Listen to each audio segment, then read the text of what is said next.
사랑과 은혜가 충만하신 하나님 아버지, 어둠을 거두시고 빛의 장막을 펼쳐주실 주님께 경배드립니다.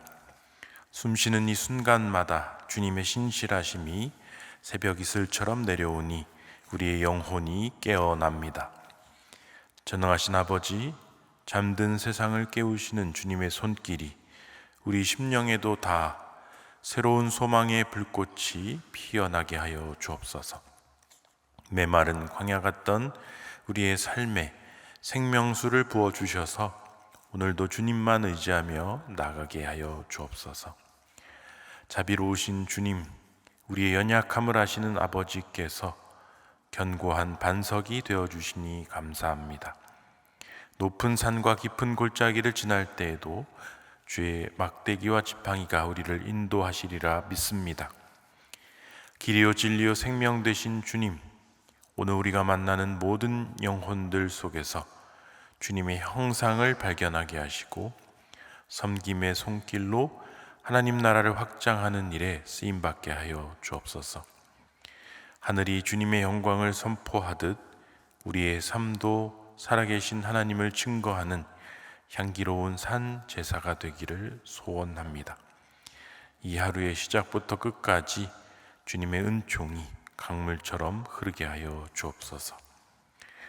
역사의 주관자이신 하나님, 갈등과 분열로 상처받은 이 나라를 치유하여 주시고 정치 지도자들에게 지혜와 분별력을 더하여 주옵소서. 당리 당략을 넘어 국민을 섬기는 마음으로 일하게 하시고 정의와 공의가 강물처럼 흐르는 나라가 되게 인도하여 주옵소서. 부요함의 근원이신 주님, 흔들리는 경제의 파도 속에서도 이 나라가 견고히 서게 하여 주시고 일용할 양식을 구하는 사람들의 눈물을 닦아 주옵소서. 기업과 노동자가 서로 함께 살아가며 청년들에게는 희망의 미래가 열리고 노년들에게는 안식과 평안이 보장되는 은총을 베풀어 주시옵소서. 남과 북이 화해하고 동과 서가 소통하며 세대와 계층 간의 장벽들이 무너지는 역사가 있게 하여 주옵소서.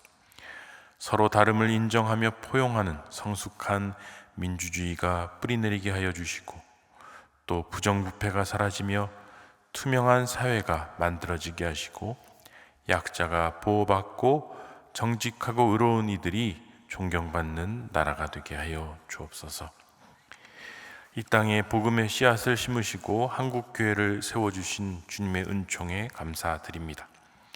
순교의 피로 자란 이 교회가 초심을 잃고 방황할 때에도 포기하지 않으시고 인도하시는 주님의 신실하심을 찬양합니다. 우리를 빛으로 부르신 주님, 우리가 어둠에 가려진 세상을 밝히는 등대가 되게 하여 주옵소서. 교회 안에만 머무는 빛이 아니라 골목과 일터, 학교와 시장에서 진리의 광채를 발하게 하여 주시고 절망에 빠져있는 영혼들에게 소망의 빗줄기가 되게 하여 주옵소서. 우리에게 소금의 사명을 주셨습니다. 부패를 막고 생명을 보존하는 교회 되게 하여 주옵소서.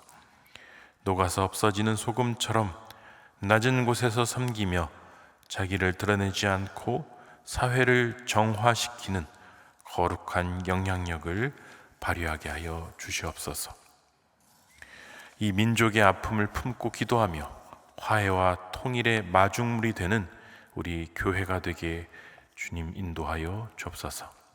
다음 세대에게 신앙의 유산을 온전히 물려주며 열방을 향한 선교의 사명을 충실히 감당하는 우리가 되게 하여 주옵소서. 날마다 삶의 무게를 지고 살아가는 소망의 성도들을 기억하여 주시옵소서. 새벽부터 밤늦게까지 생업에 힘쓰는 손길마다 주님의 은혜가 함께하여 주시고 맡겨진 일터에서 정직과 성실로 빛과 소금으로 쓰임받게 하여 주옵소서. 믿음의 가정마다 화목과 사랑이 넘치게 하시고 서로 부부가 그리스도의 사랑으로 사랑하며 섬기게 하시고 자녀들은 믿음 안에서 건강하게 자라나게 하여 주옵소서. 홀로 된 자들에게는 위로를 주시고 병든 자들에게는 치유함을 주시며 연로한 우리의 부모님들에는 평안하고 안전한 노후가 허락되게 은혜 베풀어 주시옵소서. 모든 필요를 채우시는 주님, 경제적인 어려움으로 신음하는 가정들을 돌아보시고 일용할 양식과 함께 내일을 위한 소망도 허락하여 주시옵소서. 성도들이 예배의 기쁨을 회복하고 말씀의 능력을 날마다 경험하며 기도의 자리를 떠나지 않게 하여 주시옵소서.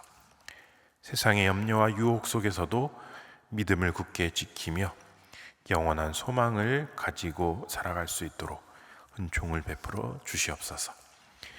이제 말씀 앞으로 나아갑니다. 주님의 말씀은 내 발의 등이요 내 길의 빛이니이다 라는 고백처럼 오늘 이 말씀이 우리의 삶을 인도하는 등불이 되게 하시고 오늘도 주님의 뜻대로 순종하며 이 하루를 살게 인도하여 주옵소서. 감사드리며 예수님의 이름으로 기도합니다. 아멘. 오늘 우리에게 주신 하나님 말씀은 미가서 4장 1절부터 13절까지 말씀입니다. 우리 미가서 4장 1절부터 13절까지 말씀을 함께 봉독하겠습니다. 끝날에 이르러는 여호와의 전에 산이 산들의 꼭대기에 굳게 서며 작은 산들 위에 뛰어나고 민족들이 그리로 몰려갈 것이라. 곧 많은 이방 사람들이 가며 이르기를 오라 우리가 여호와의 산에 올라가서 야곱의 하나님의 전에 이르자. 그가 그의 도를 가지고 우리에게 가르치실 것이니라. 우리가 그의 길로 행하리라 하리니 이는 율법이 시온에서부터 나올 것이요 여호와의 말씀이 예루살렘에서부터 나올 것임이라. 그가 많은 민족들 사이에 이를 심판하시며 먼 곳 강한 이방 사람을 판결하시리니 무리가 그 칼을 쳐서 보습을 만들고 창을 쳐서 낫을 만들 것이며 이 나라와 저 나라가 다시는 칼을 들고 서로 치지 아니하며 다시는 전쟁을 연습하지 아니하고 각 사람이 자기 포도나무 아래에 자기 무화과 나무 아래에 앉을 것이라. 그들을 두렵게 할 자가 없으리니 이는 만군의 여호와의 입이 이같이 말씀하셨음이라. 만민이 각각 자기의 신의 이름을 의지하여 행하되 오직 우리는 우리 하나님 여호와의 이름을 의지하여 영원히 행하리로다. 여호와께서 말씀하시되 그날에는 내가 저는 자를 모으며 쫓겨난 자와 내가 환난 받게 한 자를 모아 밭을 저는 자는 남은 백성이 되게 하며 멀리 쫓겨났던 자들이 강한 자들이 되게 하고 나 여호와가 시온 산에서 이제부터 영원까지 그들을 다스리리라 하셨나니 너 양떼의 망대요 딸 시온의 산이요 이전 권능 곧 딸 예루살렘의 나라가 내게로 돌아오리라. 이제 내가 어찌하여 부르짖느냐. 너희 중에 왕이 없어졌고 내 모사가 죽었으므로 내가 해산하는 여인처럼 고통함이냐. 딸 시온이여 해산하는 여인처럼 힘들여 나을지어다. 이제 내가 성읍에서 나가서 들에 거주하며 또 바벨론까지 이르러 거기서 구원을 얻으리니 여호와께서 거기서 너를 내 원수들의 손에서 측량하여 내시리라. 이제 많은 이방 사람들이 모여서 너를 치며 이르기를 시온이 더럽게 되며 그것을 우리 눈으로 바라보기를 원하노라 하거니와 그들이 여호와의 뜻을 알지 못하며 그의 계획을 깨닫지 못한 것이라. 여호와께서 곡식단을 타작마당에 모험같이 그들을 모으셨나니 딸 시온이여 일어나서 칠지어다. 내가 내 뿔을 무쇠 같게 하며 내 굽을 놋같이 하리니 내가 여러 백성을 쳐서 깨뜨릴 것이라. 내가 그들의 탈취물을 구별하여 여호와께 드리며 그들의 재물을 온 땅에 주께 돌리리라. 아멘. 오늘 본문 1절에 보면 끝날이라는 단어가 등장하고 있습니다. 끝날. 이게 두려움을 주는 단어로 다가오는 분들도 있을 것입니다. 이거 바꿔 말하면 종말의 때 혹은 최후 심판의 시간 이렇게 번역할 수 있기 때문입니다. 그런데 우리 그리스도인들은 끝을 두려워하는 사람들이 아니죠. 끝을 새로운 시작으로 이해하고 있는 사람들이기 때문입니다. 그래서 우리는 죽음의 시간조차도 새로운 영원한 생명이 시작되는 시간으로 이해하기 때문에 장례식도 우리는 그렇게까지 크게 슬퍼하고만 있지는 않습니다. 한 해의 끝이 지나는 시기입니다. 이 끝이 지나면 2026년 새해가 시작되죠. 겨울도 깊어가지만 결국은 봄이 옵니다.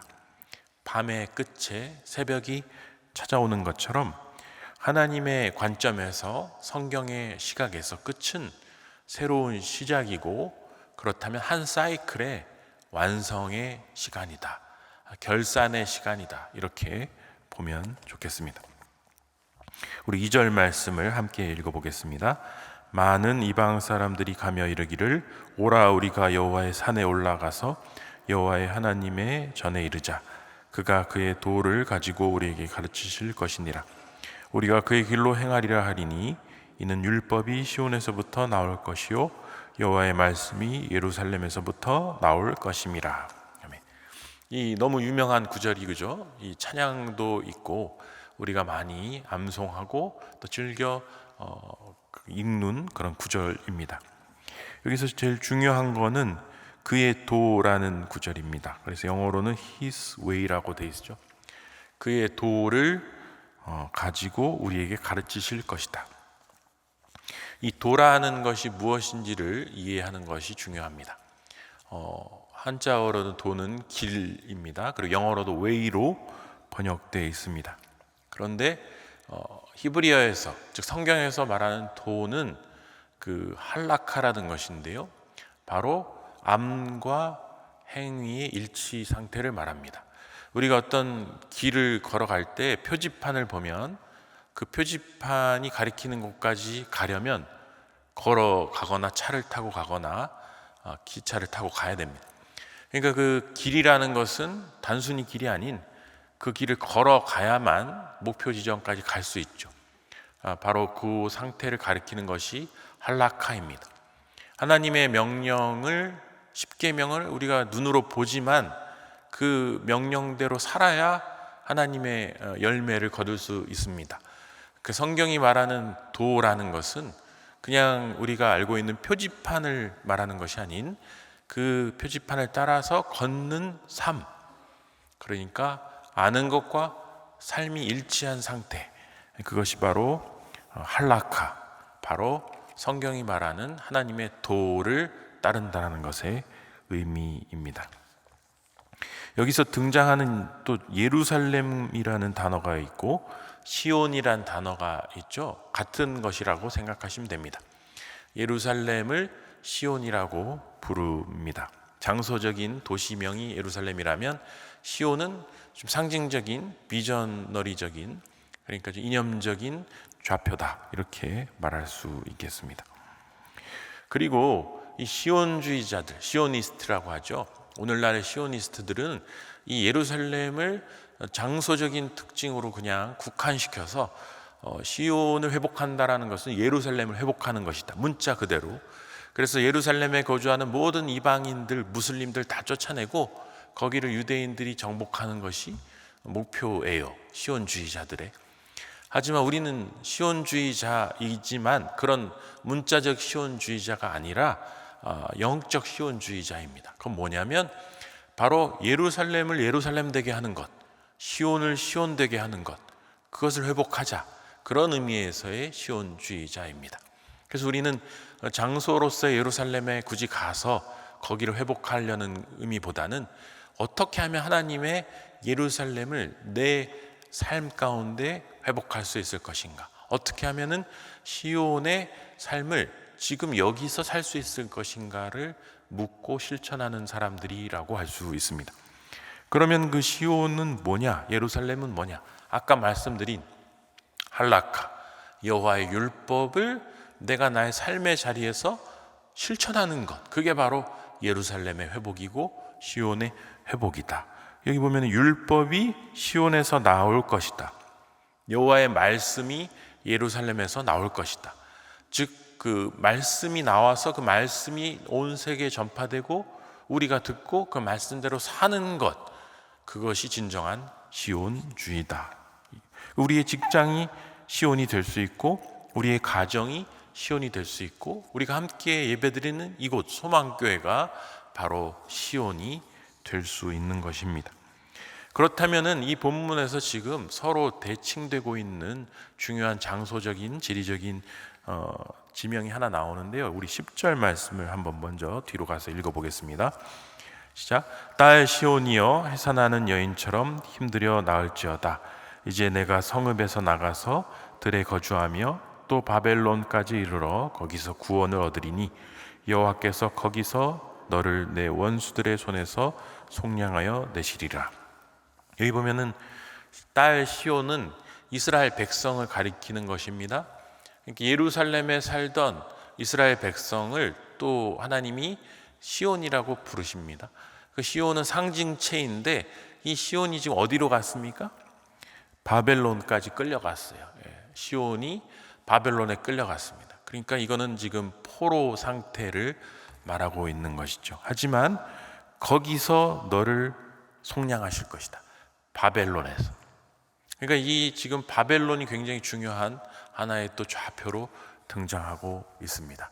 이 본문은 그러니까 예루살렘과 바벨론 사이에 있다, 이렇게 우리가 이해하면 되겠습니다. 그럼 바벨론은 무엇입니까? 바벨론 똑같습니다. 지금 그 이라크에 또 이란에 있는 그 도시가 아니에요.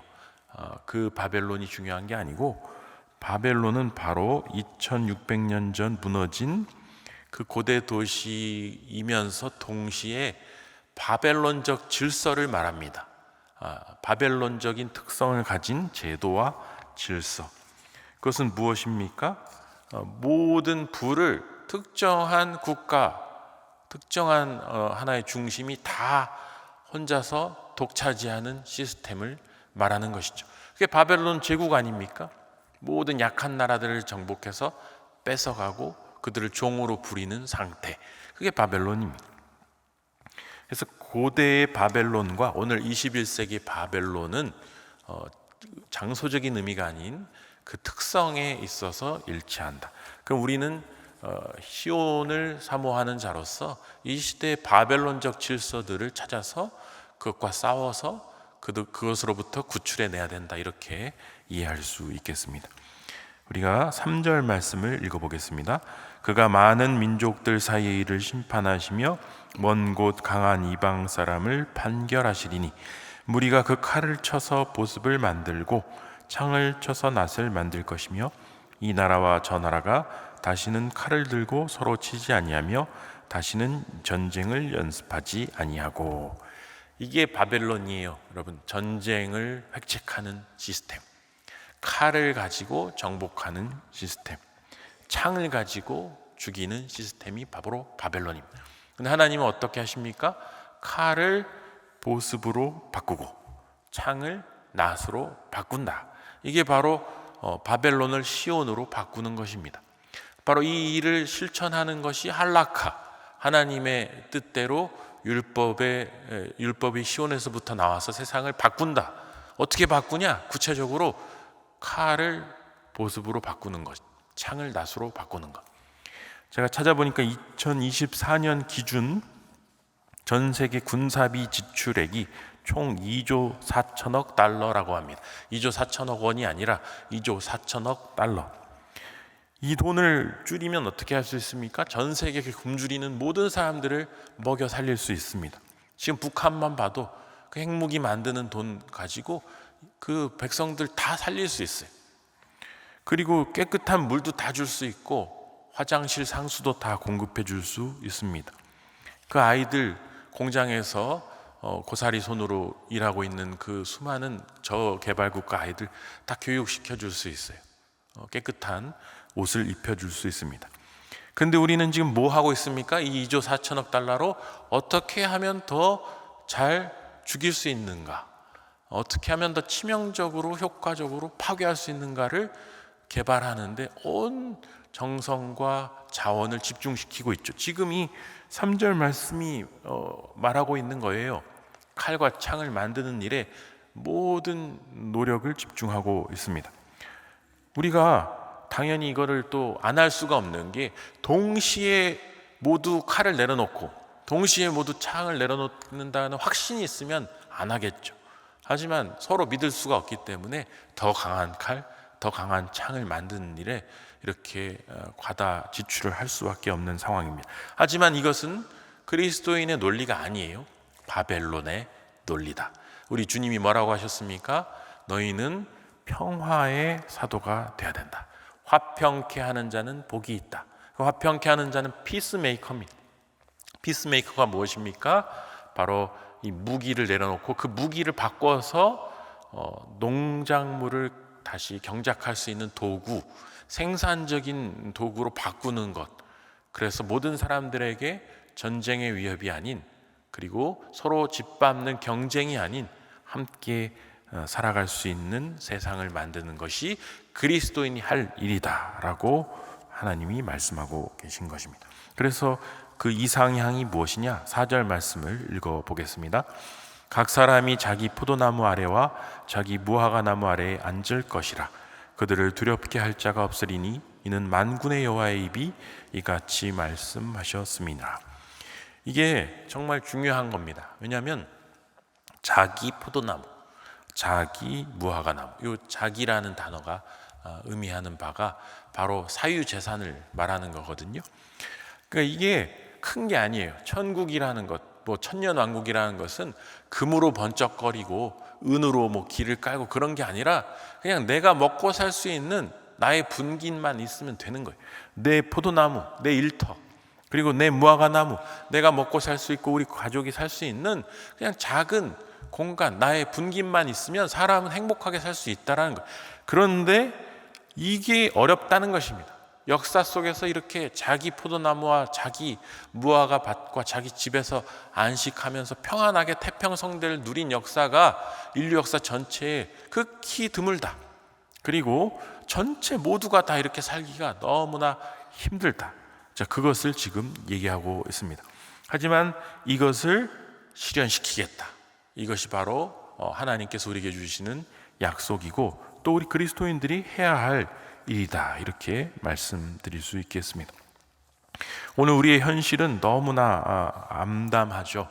이런 작은 행복조차도 누리기가 너무 힘들다라는 것을 곳곳에 지표들을 통해서 보게 됩니다. 그러나 우리는 포기할 수 없습니다. 주님께 간구하며 기다리며 다시 모든 이스라엘 백성이 바벨론 포로 시절에서 돌아와서 시온을 회복했던 것처럼 우리도 바로 이 작은 행복을 회복할 수 있는 은총을 주님께 간구하며 또 그것을 이루기 위해서 노력해야 할 것입니다. 우리 6절과 7절 말씀을 같이 읽어보겠습니다.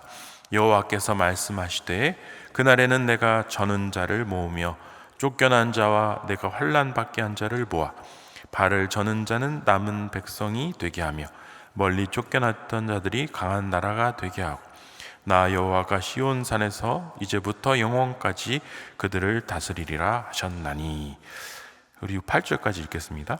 너 양떼의 망대요 딸 시온의 산이요 이전 권능 곧 딸 예루살렘의 나라가 내게로 돌아오리라.